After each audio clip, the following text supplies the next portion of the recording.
Let's jump right away to your question. Are you ready? Sure. Great. Make your question, give it to Naki.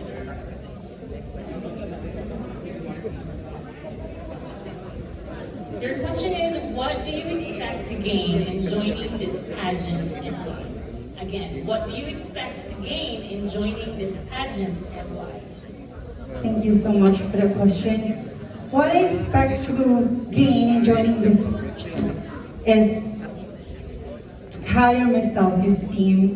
Ladies and gentlemen, I'm a type of person who has low self-esteem. I actually have self-doubts. Even joining in this very competition, I always doubting myself because I'm not good in English, I'm not good in communication skills, but standing here tonight actually gave me a courage to face my fears and to let people know that even though of my flaws, I can still be a part of this competition and hopefully being one of the queens of this year's competition. Thank you. Thank you. It's packet number 56 rather. Now let's move on to packet number 57.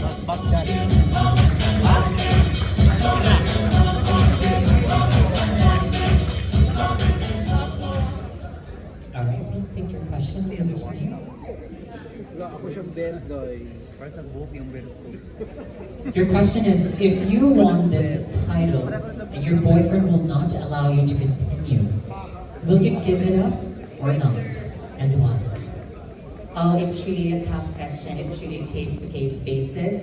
Well, I'm in a relationship for almost 2 years and I really appreciate the care and love that my boyfriend gave to me. And I am longing for love for almost how many years because I am a product of a broken family. So definitely, yes, I will give up the crown because I believe that in order for me to consider myself as a queen, I don't need to win Queen Philippines pageant 2022 because this is not the definition of the crown itself is not the label or the specific definition of being a queen. I believe that whether I will not pursue the crown, I can still be a queen. And it doesn't mean that I will not participate. I am not one of the icons. I am not one of those transgender women who are aiming to win the crown and give their cause. I can still extend my cause, my advocacy, and keep my boyfriend around me. Thank you. Lucky boyfriend. Do you have a boyfriend? Yes, here, okay. Let me read it. Where is the boyfriend? Thank you so Where's much. the boyfriend? Maybe that's not your answer. This is you. It came from the heart. It's okay. And Duga, where's the boyfriend? Ang boy, kuya, All the way from Japan. Tama ang mask. Tama ang mask. Optional naman according to God. Please identify yourself, boyfriend. Unsay number? Alaging gum. Okay. kuya. Thank you very much. Thank you so much. Now let's welcome candidate number 58. Wala ka tungat akong bayo ay. Ayaw na po. Nagkadako na yung allowance. Nagbalay na din ito. Balay na yun. Nagtukuran na yung balay. Wala, ilang balay. So here's your Ilang question. balay. Anong gina natin? Have you committed a Galing nga tayo mortal po. sin? Sweltihan yung ano? What did you do to rectify such an act? Have you committed a mortal sin? Ay, moral sa kung What ikaw. did you do to Chabas. rectify such an act? Actually, Ang kinabuhi na. I'm being committed moral sin because, to tell you honestly, ladies and gentlemen, I have been in 2 years relationship with my boyfriend, but I cheated him just because I don't see anything freedom. But for me to catch up with that mistake is I need to love myself because if you don't need that, if you don't love yourself, you don't love anything because love is really what we make it. It always has been, always will be. And the most beautiful thing in the world is not be seen with vintage, but felt in our heart. Thank you. Thank you so much. Now let's welcome candidate number Pinansin daw ko 59. ni Misty sa dayo ako.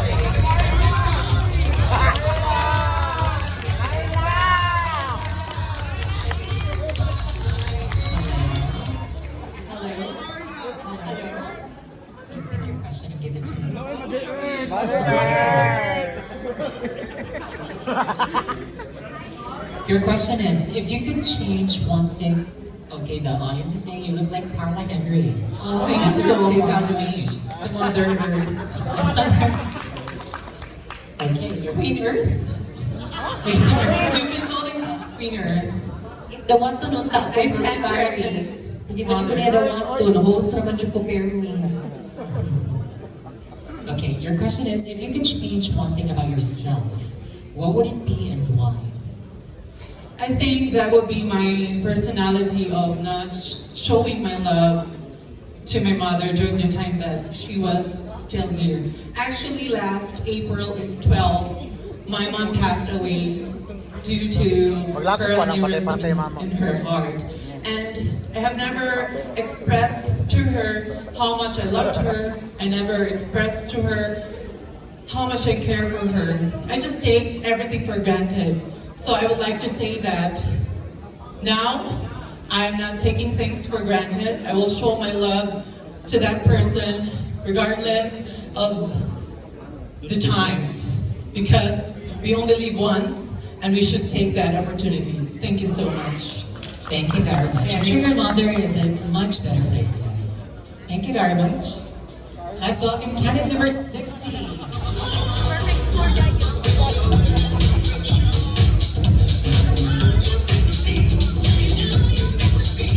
Hello, please pick your question for Mackie and give it to me. I'll read it for you. Kari, wala ko nagsisinod eh. What would you do if a younger relative will confide in you about his sexuality? What would you do if a younger relative will confide in you about his sexuality? That would be a very great choice because I have an open mind and in the spectrum that he or she will confide in me about his sexuality or her sexuality, I would definitely have the support system and the word of encouragement that no matter what it is that you choose to live your life to be authentic, because life is short and there is only one you in this world and everything is about your happiness. Thank you so much. Thank you very much, candidate number 60. Thank you. And now let's continue with our screenings from Aspire 61 to 65.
Sarakot.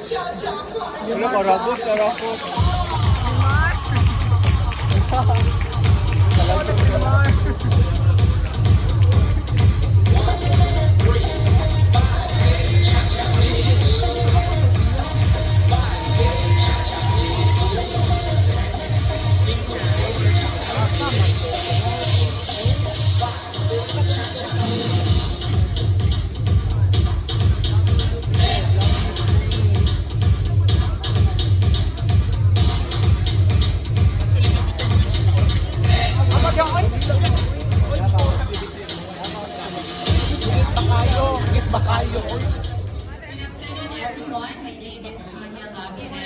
25 years old, and I am a registered nurse, and I'm also an active marine environment enthusiast, and that's my advocate, and that's the reason why I am here. And I came from the shipbuilding capital of the Philippines, Balamban, province of Cebu. Good afternoon.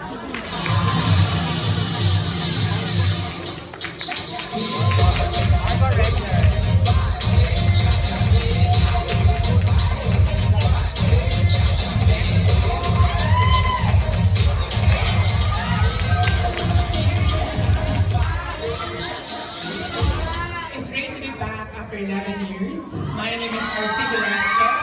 I'm European of Cebu 2011 alumni. I am a licensed professor in biophysics and biochemistry. I am a graduate in Masters in Science Teaching in Elementary and Secondary Sciences. And currently, I've been working as a senior bureau specialist. Ladies and gentlemen, daghang salamat sa pag-ari.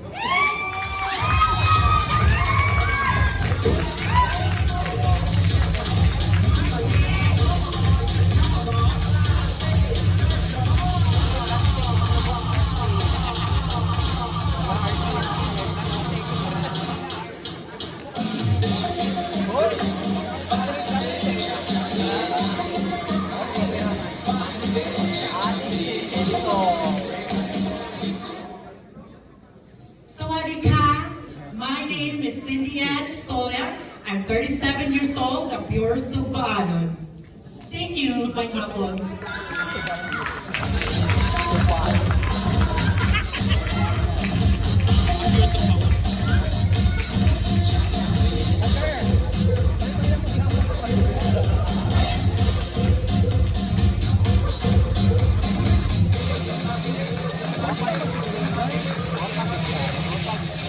Good evening, everyone. This is Rian Eva Nerida, hailing all the way from municipality of Subic, province of Zambales, 27 years old, a graduated Bachelor of Arts in EV Mass Communication. I am also a proud freelance makeup artist and also a dressmaker and a fashion designer dreamer soon. But I'm also proud to represent that I am one of your Dancing Queen Grand Finalists. I am your Miss Mahadorable from Zambales. It's so good to be here in Cebu. Good evening. Thank you.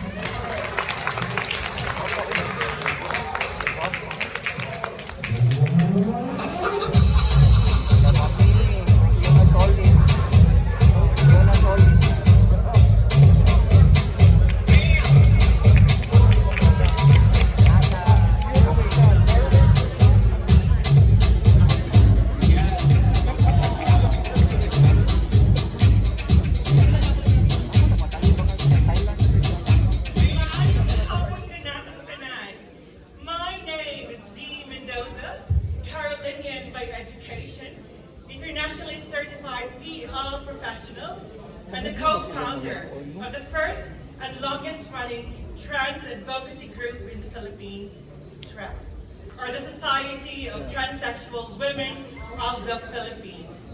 Ako'y usa ka lumad ug masigarbohong Cebuana, matagal na naging residente ng lungsod ng Makati, but today, please allow me to represent the Filipino community of the United Kingdom of England, Scotland, Wales, and Northern Ireland.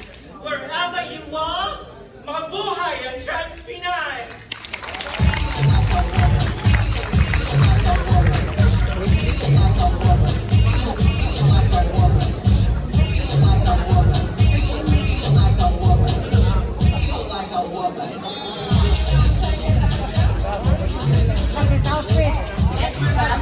With Steffi in her change outfit.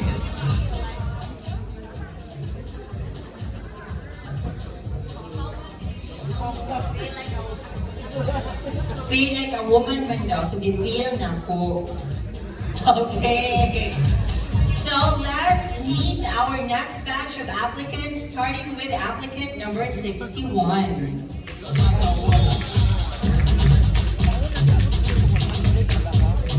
Hello, number 61. What is your name? My name is Tanya. You actually look like My handler Keith Bakayo. Do you agree? No, very cute.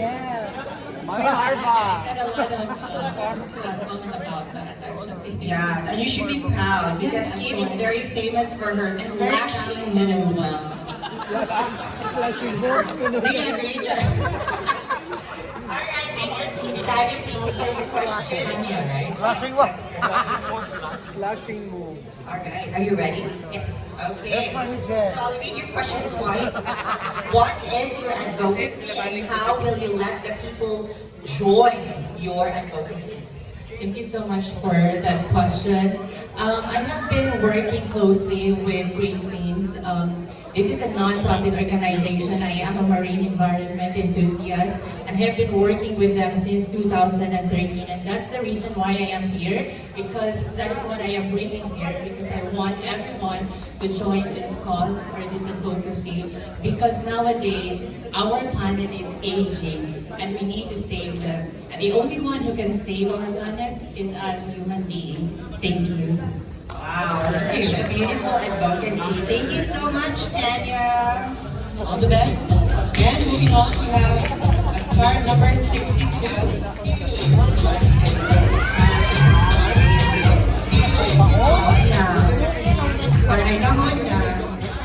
It's good to see you back after so many years, right? Yes, we're batchmate Queen of Cebu 2011, and I remember that time when we have our orientation.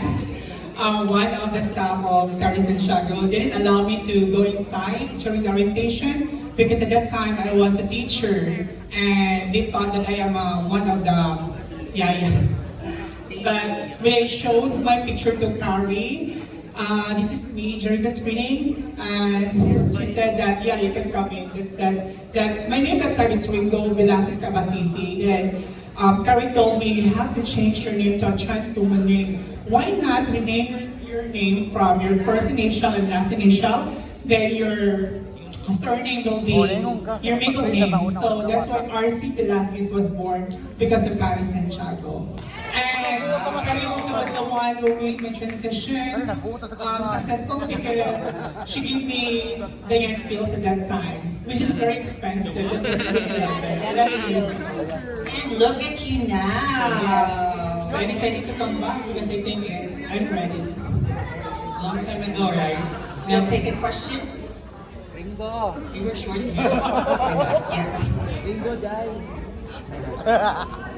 Alright, so here is your question. What are your views on sexual harassment, especially in the workplace? Again, what are your views on sexual harassment, especially in the workplace? Sexual harassment is not only limited to physical interaction, it's also something with a mentally and emotional aspect as well.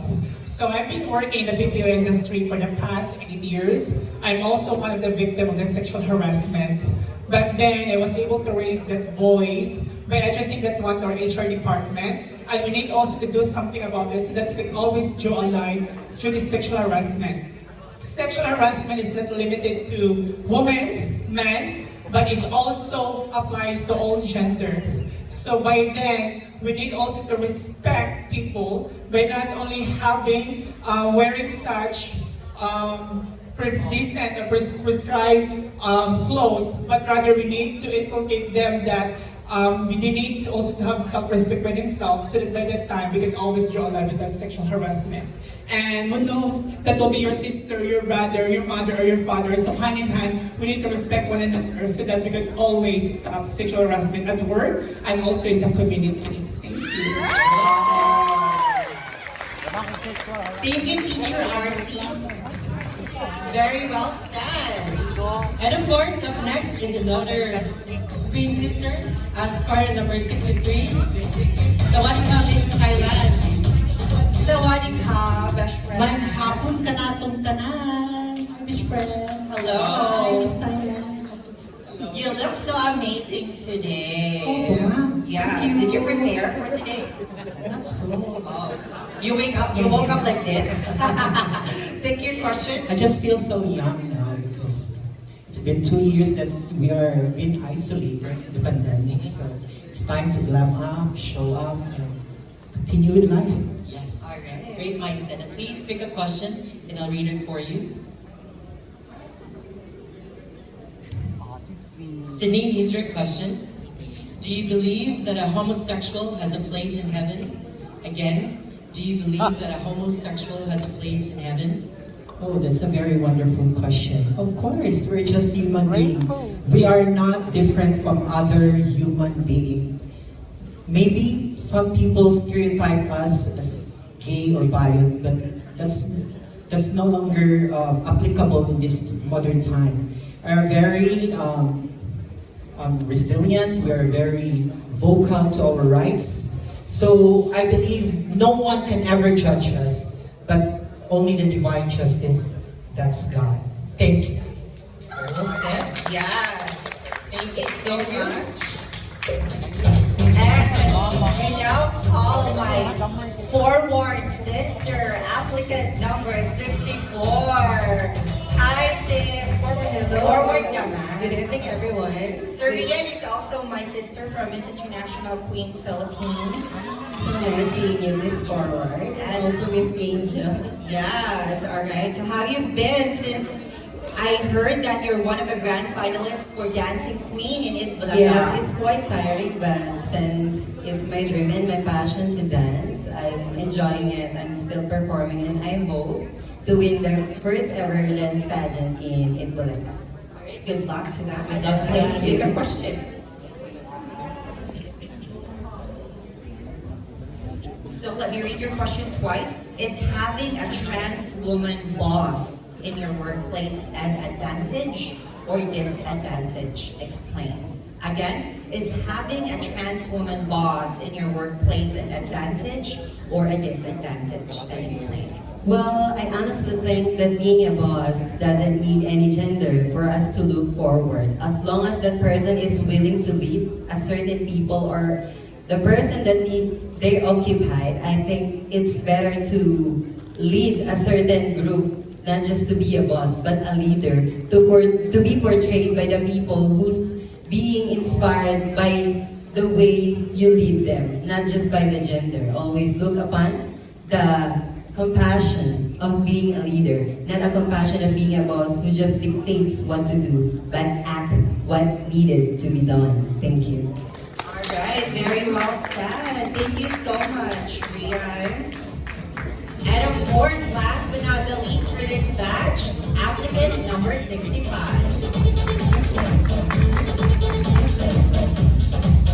All the way from the United Kingdom. All the way from London. Hello. It has been a very interesting 24 hours. I heard so too. I heard you lost your luggage. I arrived from London yesterday, and only to find out that my luggage was left in Doha, where I had to do a stopover. So I arrived at my hotel at around 7 o'clock. Had to run to Ayala Center, literally run, because the taxis is a nightmare. And when I got there, it was about 8:15, and I had to pick my little black dress, pick up my shoes, pick up this swimsuit in Ayala Center, all done in 45 minutes. There should be an award for that, right?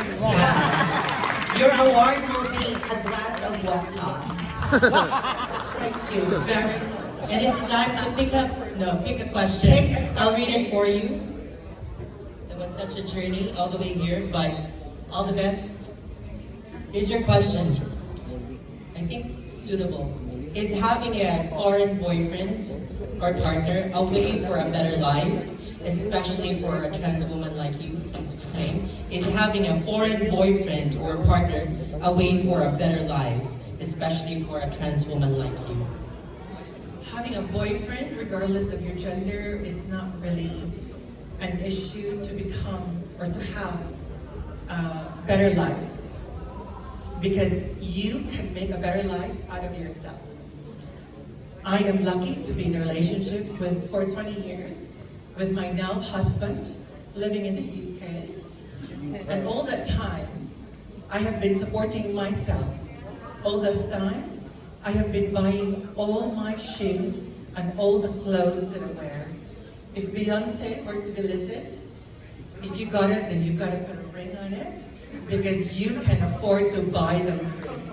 So my message to each and every trans Pinay in this room, rely on yourself. Do not rely on somebody else. Huwag tayong afamista. Dapat, sarili natin, we have to rely on ourselves to progress ourselves. Because only then can we then come to the stage and say, I am truly a queen of this Trans Pinay pageant. Daghang salamat ng maayong gabi. Nice one. Thank you.